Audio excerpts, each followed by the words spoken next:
welcome back to a Jack on a Journey. My name is Jack, and today I'm in a different location. I'm at work. I brought my laptop in, and I was playing some Football Manager. I was like, I gotta record a video because I'm loving it. Anderlecht at the moment. We've played the one game.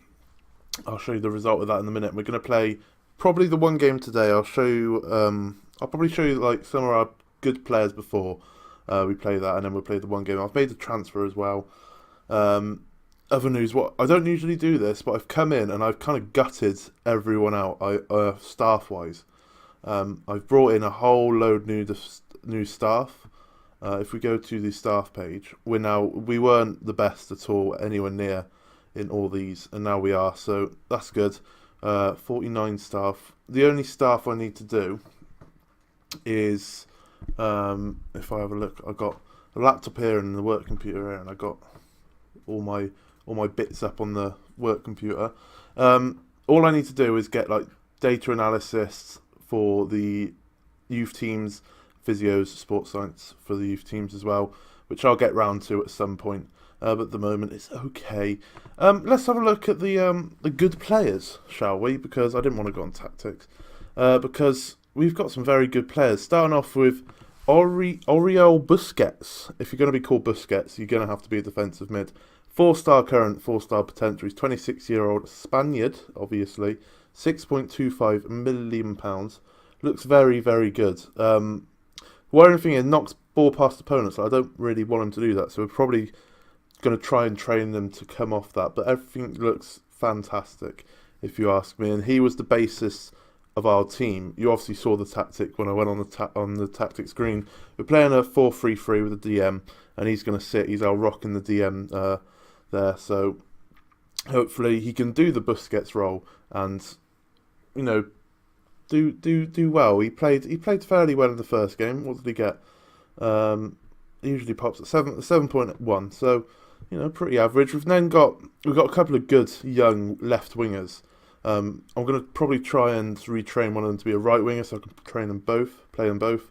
But this guy, Eden Imbayavanga, look at those physicals for a 19-year-old, fantastic. He's going to be a talent, an absolute talent. He scored in our first game. He scored a lovely free kick as well. Zachariah Banelli is our other left winger, 20 years old. Just those two, they're just fantastic players, and it's annoying they both play in the same position. But we'll have to deal with that. We got a cracking Spanish left back and right back. He can play on both sides naturally, which is fantastic. He is a more natural left back, but he is right-footed. So I probably will play him right back. Because he's right-footed, you don't really want a left footer on the right or a right footer on the left. But he looks very good as well. We got a couple of dead areas, but we have got a very young team. I've gutted out. We obviously saw in the end of the last episode, that there was a lot of young players in, and most of them were attacking midfielders. As you can see, we got a hell of a lot of attacking midfielders. So we've kind of got rid of some. This Lenny David, I wanted to keep him, but I put him into the under 21s, and he got pissy and whatnot. So he's going to Porto for £1 million, I think it was. So that's fine. He can go. Not going to miss him because I never knew what he's like. But potential-wise, we've got a load of good players in here who, if we start playing with attacking mids, we'll have a whole host of options there, which would be fantastic to see. Under 18s even, I'll show you that. We haven't got too much in terms. We've got this guy, Francis Chansons. He's got a bit of potential about him. So it's good to see that, Anderlecht are always good with young players in the past, like Lukaku, and I think Vincent Kompany came up through the Anderlecht side as well as others. So we've got some very, very good potential players in there. But we've kind of kept the basis of the young team, as you can see. Backup keepers, 17-year-old. Starting centre mids, 18, 19-year-old, 19-year-old, 20-year-old. They're all, so we get the youngest is 17, the oldest is 32. Striker, he's okay. He 6.4 in his first game. He looks okay, but he's just, I think we need an improvement. He looks fine. He's got stats where you need them, but don't know, just I wasn't too intrigued with him when he played that first game. But at the moment, I'm loving it at Anderlecht. Like I said, I've managed in the Belgium League before in one of the last FMs, not on YouTube, and I enjoyed it then as well. But as you can see, we finally won a game in the league. Our first game, Royal Antwerp, we won 1-0. That Eden lad getting a 3rd minute free kick. We didn't dominate the game whatsoever. Didn't play particularly well, but we got our first win in, what was that? 1, 2, obviously that's a cup game, so ignore that. 1, 2, 3, 8 games, is that? So, it's a perfect start to the career. Today we're going to play KSC Lokeren, who I believe are like a slight rivals there, Anderlecht. I'm not too sure. I don't know the geographical nature of Belgium, unfortunately. But they are here somewhere. They're a competitive rival. So, good. I like that. I like that we've got a lot of rivals here. But this is what I've been looking at. Obviously, the first season of this save, for some reason, they've just dropped down completely. They've just been a mid-table, up to 4th. There's the highest team since the game starts. Which don't really know why. Like, I can't really put my finger on it. Obviously, they've just been mismanaged. We're finally up into 14th, so we're out of the relegation zone. Hopefully, we can get another win against Lokeren, and that will put us up to mid-table, and then we'll just carry on from there. And because the board still want top of the league, so as long as we get into the top half bit, so 9th, 8th and above even, is the champions group, is what they call it when the league splits. As long as we're in there, we can still fight for top of the league, because there's a massive gap between everyone now. So we're just going to have to wait and see. Shall we jump into the game? Actually, we'll look at dynamics first, before we go anywhere else, because it's all looking fantastic. There's a lot of unhappy players, but we're sorting that. Transfer. Before I forget, I've brought in a backup left back, because when I came in and I sorted out the thing, we only had the one left back, but we did have the Spanish guy who could play right back and left back. We did have him, but we didn't have another like natural left back, and we only have the one right winger, which is why I kind of want to make one of the left wingers a right winger, just so they can both play. I might even do that today.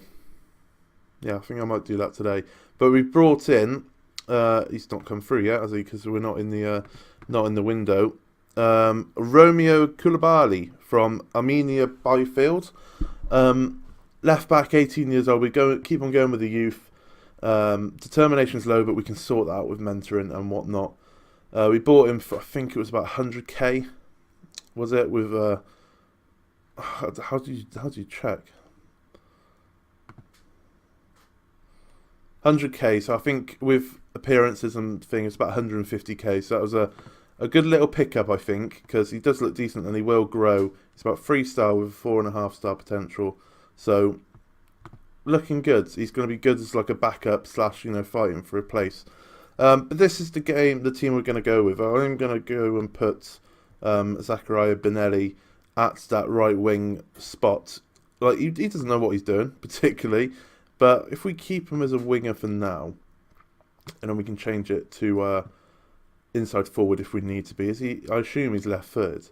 Oh no, he is right footed. Okay, that's fine. We'll keep him as a winger then. That's perfect. Is Eden? So yeah, this guy's looked like he's going to be the perfect candidate for the right winger slot. Let's go into the game. And this is the team then. Obviously, you won't know any of them, but you will get to know some of them when we go through. So we got deildin in goal, Alberg, Parrot, Baron, Milik, and Tejero at the back. Tejero's the left back / right back. We're going to be playing him still today because he's one of the best fullbacks in the team. Busquets in the anchorman role, Suka and Williams, and then Eden, Benelli, and Insane up front. I'll probably rename him to just Eden because that name's an absolute mouthful, to say the least.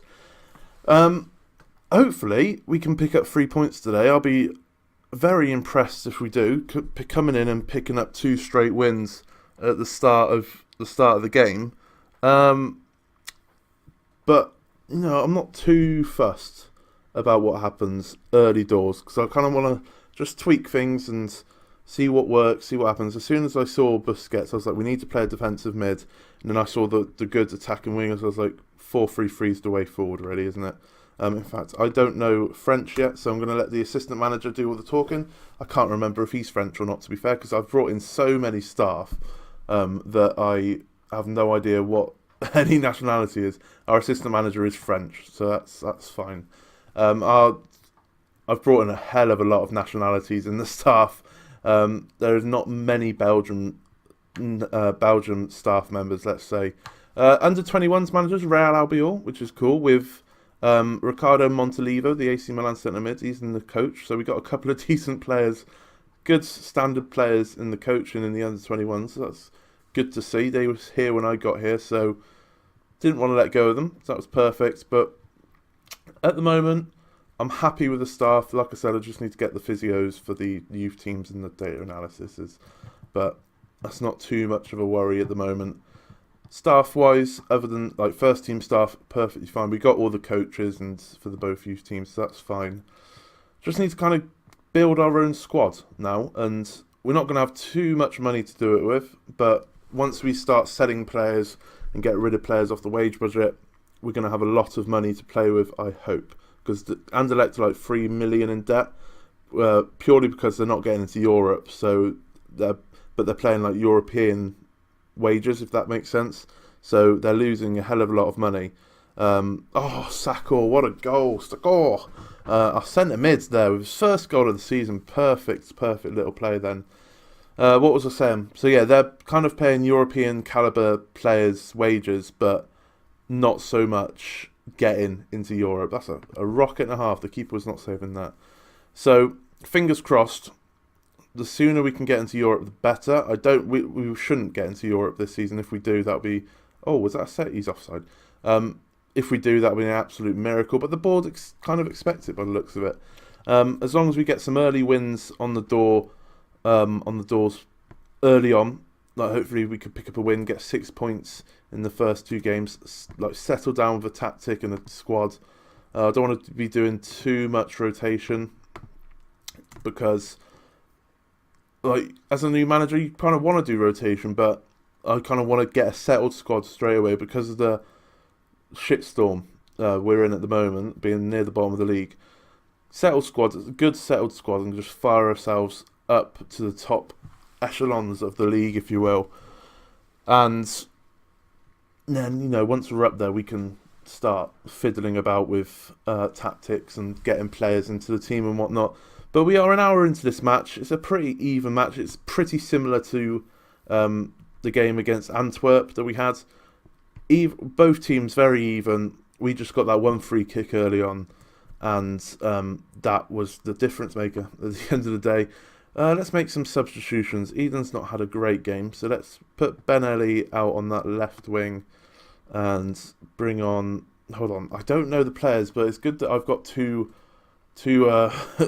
screens here because I'm not used to having 2 screens. So right wing Niak is the guy who plays right wing for us, so we'll bring him on. Tony Williams, the young lad, hasn't played too well, so we'll bring him off. Yeah, you're a deep like playmaker, you like that. And then we'll keep the last sub for now. No need to make it for the sake of making it. But 20 minutes to go. Hopefully we can hold on to this 1-0 win. Right, we have got a highlight here with 10 minutes to go. Lokeren have got the ball and they've played the ball over the top. We've given a penalty away by the looks of it. Oh, we got VAR in the Belgium League, have we? Okay, it looks like it's given the penalty anyway. But we got VAR. Okay, we haven't been in the league with VAR yet, but we have conceded. But I'm not too fussed about VAR in this game. It takes quite a long time to be dealt with. I'm just going to concentrate because I don't want them to lose their heads because we've gone 1-0 down. 1-1 even. But fingers crossed we can... Anything just away from her. They got a corner now. Whipped in and it's gone into the back of the net. Osorio with the goal. First goal of the season. We did so well. We're playing so well. We're actually more on top now than we were. We'll go attack him. I was just bigging up the side. We won our first game and now we're going to lose our second. Oh, that's a shame. That's a shame. That's fine. We'll just concentrate on the teams around us at the moment. Obviously, they were mid-table. Concentrating on beating the teams around us, because even though we are one of the top teams in Belgium, Anderlecht are in a bit of a shit at the moment, to say the least. So we need to... I didn't make my third sub, did I? That's probably why. They're in a bit of a shit, so we need to act like we're a team at the bottom end of the league, not think we're a big club who don't deserve to be here, because they do deserve to be there, because they've been playing horrendously, obviously, for the past, well, since I started the game. So there you go. We have lost, which is just unfortunate, but we won't spend too long before we come back, and hopefully, depending on how far away, I might be at work, I might not be at work, you never know. This is what I'm acting to do, I guess. I'm at work, but in these gaps where I'm not actually working, I can play a bit of Football Manager, and if it lands right, I can record a video. This is taking a hell of a long time to load. There we go, and it's finally bloody loaded. Sakor got man of the match, which just shows that we probably deserve to get something from that game if we had man of the match. That cup competition could be interesting as well. If we can go far in that could help us. Reach quarterfinal, I don't know, 7th round, that just seems a bit dodgy, I don't like that. But we're sitting in 14th. That's fine. That's fine for now. We've got 1 win and 1 loss, so it's not going to be perfect. Should we come back for Ghent? It's quite a big game, but probably come round for teams around us. That seems like a perfect couple of games. Is that fine? Or should we come back for the cup game in Bruges? We'll come back for the cup game against Kortrijk and Club Bruges, because that's a big club, and then we can play this offline and hopefully we can pick up some more points. There you have it. We did lose, but that's just unfortunate. If you did like that, please leave a like on the video. Please subscribe if you are new around here or you haven't done so already. And I shall see you again tomorrow. Thank you very much for watching.